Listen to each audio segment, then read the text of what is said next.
Back in the Great Depression, people didn't have much money, did they? So they had to find cheap ways to get entertainment.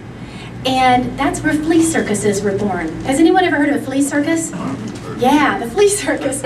What was so magical about these fleas, which you'll never forget after this story today, is that when you take a handful of fleas and you put them into a jar, they could jump 20 feet.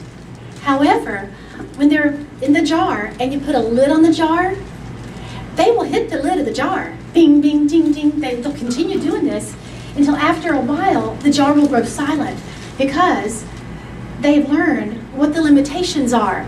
They have learned, ooh, if I go that far, I'm going to get hurt. I'm going to get bloody and bruised. We psychologically put limitations on ourselves that become our own ceiling.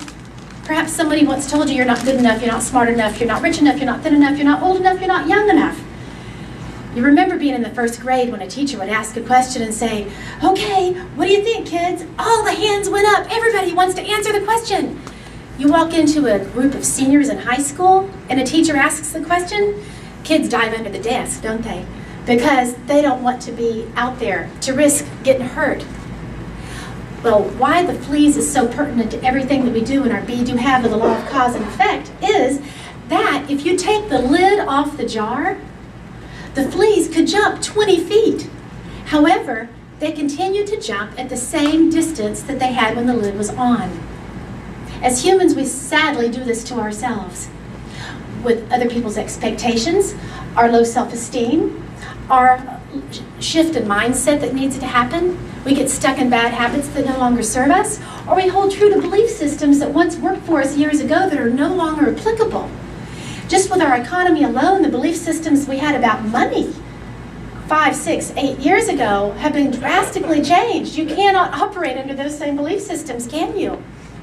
And so with that lid, it just illustrates that we put these limitations when they're really not even real.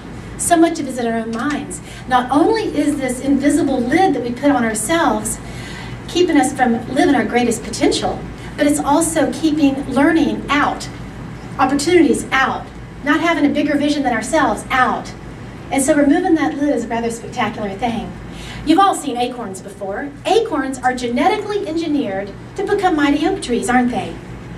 We are the only species on the entire planet, however, that sabotages our own making. Why do we do that? First step is to become aware of it so that you truly can create the life that you desire.